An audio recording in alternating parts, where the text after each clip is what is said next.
નમસ્કાર મિત્રો, ધોરણ 10 એમાં આપણે પ્રથમ ચેપ્ટરની અંદર ભારતના વારસા વિશે જાણવાનું છે.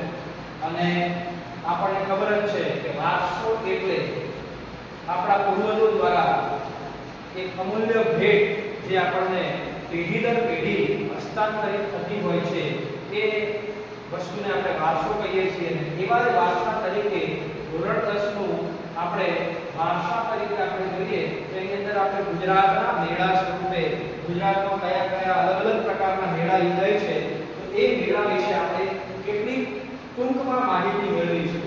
તો ગુજરાતના મેળામાં અહીંયા કેટલાક મહત્વના આપણે 8 મેળા જોયા છે.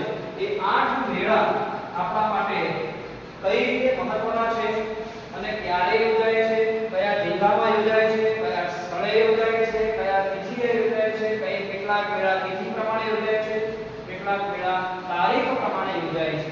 તો આપણે સૌથી પહેલા જોઈએ ગુજરાતનો પહેલો મેળો કે જેનું નામ છે મોઢેરાનો મેળો. તો મોઢેરા એટલે આપણે જોઈએ તો કે કયા સ્થળે યોજાય છે. તો મોઢેરા નામનું એક ગામ છે અને એ મોઢેરા મહેસાણા જિલ્લામાં આવેલું છે.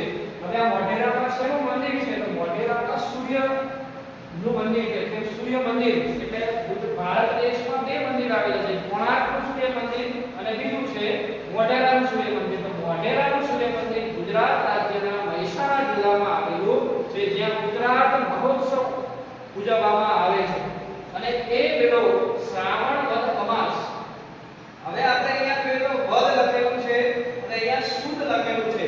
તો એ પણ આપણને ખબર હોવી જોઈએ કે વદ એટલે શું અને સુદ એટલે શું. તો આ વદ એટલે અંધારિયું થાય જે એકમથી લઈ અને અમાસ સુધીનો સમયગાળો જેને કહેવાય એને અંધારિયું કહેવાય. અને સુદ એટલે અજવાળિયું જે એકમથી લઈને પૂનમ સુધીનો જે સમયગાળો છે એ પ્રમાણે આ મેળો શ્રાવણ વદ અમાસમાં મોઢેરા ખાતે યોજાય છે. બીજા નંબરનો મેળો છે બહુચરાજીનો મેળો. તો આપણને સરળતાથી યાદ રહી જાય એવું છે કારણ કે જગ્યા જે છે કે બહુચરાજીની અંદર જ બહુચરાજીનો મેળો યોજાય છે, જ્યાં બહુચર માતાનું મંદિર આવેલું છે. અને આ બહુચરાજી એ પણ મહેસાણા જિલ્લામાં આવેલું છે. અને એ મેળો ચૈત્ર મહિનાની અંદર ગુજરાતી માસના ચૈત્ર મહિનાની અંદર ચૈત્ર સુદ પૂનમના દિવસે આ મેળો યોજાય છે. ત્યાર પછી આપણે જોઈએ કે કાળિયા ઠાકરનો મેળો. હવે આ જે જોઈએ તો કે કાળિયા ઠાકર એટલે આપણને એક જ ભગવાનનું નામ યાદ આવે કે શ્રી કૃષ્ણ, જેને આપણે કહીએ છીએ કે શામળાજીની અંદર આવેલું છે. તો શામળાજી એ પણ એક કાળિયા ઠાકરનો મેળો જ્યાં કૃષ્ણ ભગવાનનું મંદિર આવેલું છે, જે અરવલ્લી જિલ્લાની અંદર આ કાળિયા ઠાકરનો મેળો શામળાજીની અંદર યોજાય છે.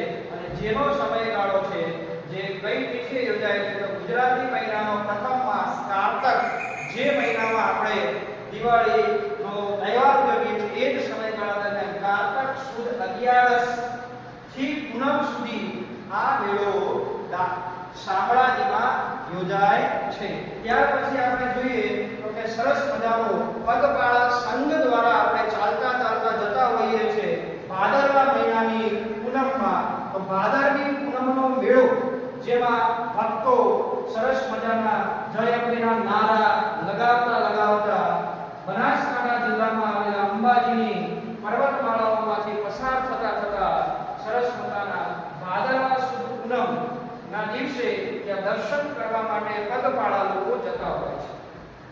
ત્યાર પછીનો પાંચમો મેળો જોઈએ તો ભવનાથનો મેળો. ભવનાથનો મેળો એટલે જોઈએ તો કે ગિરનાર. તો ગિરનારની અંદર જૂનાગઢમાં આવેલું છે ગિરનાર, ત્યાં ભવનાથનો મેળો યોજાય છે.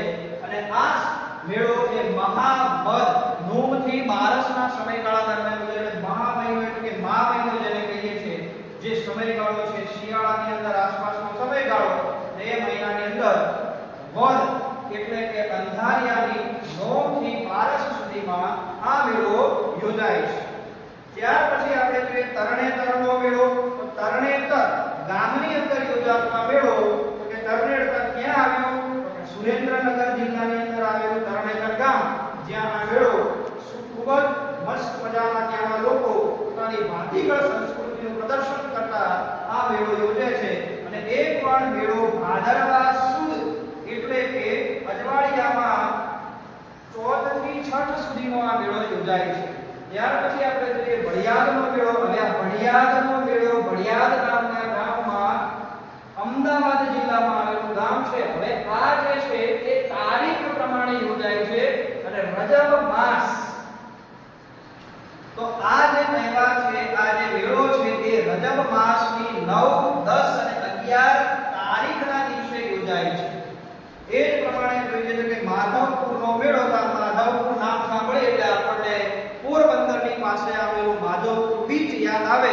તો એ જ જગ્યાએ આ માધવપુરનો મેળો જે પોરબંદરમાં આવેલું છે, આ માધવપુર કરીને જગ્યા, ત્યાં ચૈત્ર સુદ નોમથી તેરસના સમયગાળા દરમિયાન આ મેળો યોજાય છે. આવા કેટલાય મેળા આપણે ભારતીય સંસ્કૃતિને રજૂ કરતા, ઉજાગર કરતા અને ભારતીય સંસ્કૃતિનું મહત્વ આપતા મેળા આપણા ગુજરાત અને એમાંય ભારતનું મહત્વ ગૌરવ ધરાવતા અનેક પ્રકારના સ્થળોએ શ્રાવણ મહિનામાં ખૂબ જ મેળા યોજાતા